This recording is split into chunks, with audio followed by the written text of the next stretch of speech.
അസ്സലാമു അലൈക്കും. അല്ലാഹുമ്മ സ്വല്ലി അലാ സയ്യിദിനാ മുഹമ്മദൻ വഅലാ ആലിഹി വസഹ്ബിഹി വസല്ലം.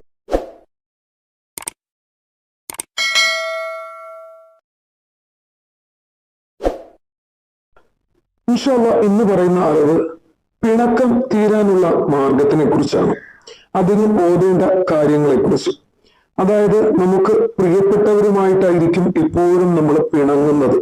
നമുക്ക് അത്രയധികം വേണ്ടപ്പെട്ട ആളുകളുമായിട്ട് നമ്മൾ സഹകരിച്ച് സ്നേഹത്തിൽ മുന്നോട്ട് പോകുമ്പോഴാണ് ശൈത്താന്റെ ഉപദ്രവം കൊണ്ട് നമ്മൾ എന്ത് ചെയ്യുന്നത്, ഒരു വാക്കുകൊണ്ടോ അല്ലെങ്കിൽ ഒരു നോക്കുകൊണ്ടോ അവരെ വേദനിപ്പിക്കേണ്ടി വരുന്നതും അവരുമായിട്ട് പിണങ്ങേണ്ടി വരുന്നതും.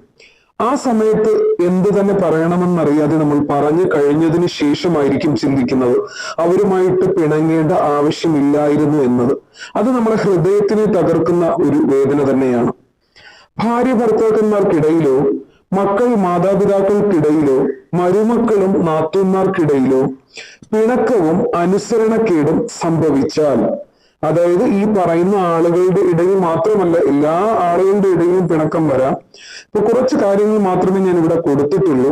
ഇൻഷാ അല്ലാഹ് പ്രിയപ്പെട്ടവർ ആര് തന്നെ പിണങ്ങിയാലും ഇത് ചൊല്ലി ദുആ ചെയ്താൽ ഇൻഷാ അല്ലാഹ് ഉത്തരം ഉറപ്പായിട്ട് ലഭിക്കുന്നതാണ്.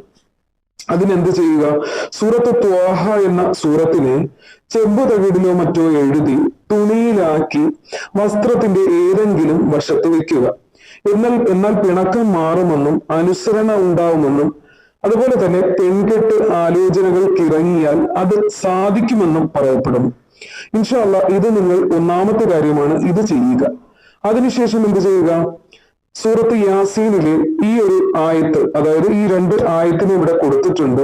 ഇന്നാ ജഅൽനാ ഫീ അഗ്നാകിഹിം അഗ്ലാലൻ ഫഹിയ ഇലൽ അദ്കാനി ഫഹും മുഖ്മഹൂൻ എന്നുള്ള രണ്ട് ആയത്ത് വരുന്നുണ്ട്. ഇണകൾ തമ്മിൽ പിണങ്ങിയാൽ ഈ ആയത്ത് രണ്ടുപേര് മോദിയാൽ പിണങ്ങിയവരിൽ അതിക്രമം കാണിച്ചവരുടെ മനസ്സ് സൗമ്യമായി കിട്ടുന്നതാണ്. അവരുടെ മനസ്സ് നമ്മുടെ അടുത്ത് സൗമ്യമായി കിട്ടുന്നതാണ്.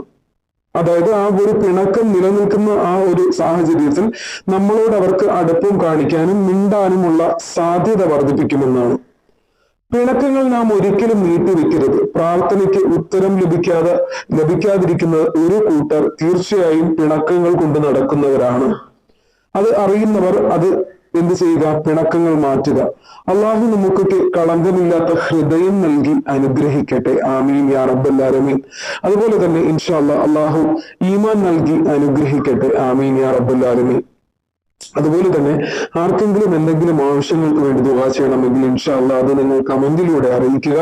ഒരുപാട് ആളുകൾ കമന്റ് ചെയ്യുന്നത് കാണുന്നുണ്ട്. ഇൻഷാ അല്ലാഹ് എല്ലാവരുടെ ദുആയും അള്ളാഹു എത്രയും പെട്ടെന്ന് തന്നെ സ്വീകരിക്കുമാറാകട്ടെ. അവർക്ക് അതിനുള്ള മറുപടി എന്താണ് അവർ ആഗ്രഹിക്കുന്നത്, അതിനുള്ള മറുപടി അള്ളാഹു നൽകി അനുഗ്രഹിക്കട്ടെ. ആമീൻ യാ റബ്ബൽ ആലമീൻ.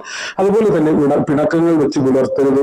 അത് എത്രയും പെട്ടെന്ന് തന്നെ അങ്ങോട്ടും ഇങ്ങോട്ടും പറഞ്ഞ് തീർത്ത് നിങ്ങൾ എന്ത് ചെയ്യുക, വീണ്ടും മിണ്ടുക. കളങ്കമില്ലാത്ത ഒരു സ്നേഹവുമായിട്ട് അല്ലെങ്കിൽ ഒരു മനസ്സുമായിട്ട് മുന്നോട്ട് പോവുക. ഇൻഷാ അല്ലാഹ് നമ്മുടെ ദുആയൊക്കെ സ്വീകരിക്കുന്നതാണ്. അതുപോലെ തന്നെ ഇവിടെ കുറച്ച് വീഡിയോസിന്റെ തംബ്നെയിൽ കൊടുത്തിട്ടുണ്ട്. ആരെങ്കിലും പുതിയ ആളുകൾ നമ്മുടെ ചാനലിലോട്ട് വരുന്നുണ്ട് എന്നുണ്ടെങ്കിൽ അവർക്കും കൂടി കാണാൻ വേണ്ടിയിട്ടാണ്. ഇൻഷാ അല്ലാഹ് ചാനൽ കയറി കാണുക. നിങ്ങൾക്ക് ഉപകാരമുള്ള ഒരുപാട് വീഡിയോസ് ചാനലിലുണ്ട്.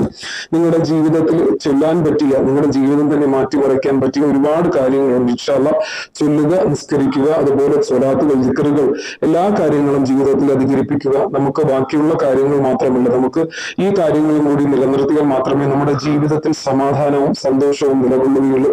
ഇൻഷാ അല്ലാഹ് അള്ളാഹു അതിനൊക്കെയും തൗഫീഖ് നൽകി അനുഗ്രഹിക്കട്ടെ. ഇത് ചൊല്ലുവാനും ഇത് ജീവിതത്തിൽ പകർത്തുവാനും അള്ളാഹു ഭാഗ്യം നൽകി അനുഗ്രഹിക്കട്ടെ. ഇൻഷാ അല്ലാഹ് വീണ്ടും പുതിയ അറിവുമായിട്ട് കാണാം. അസ്സലാം.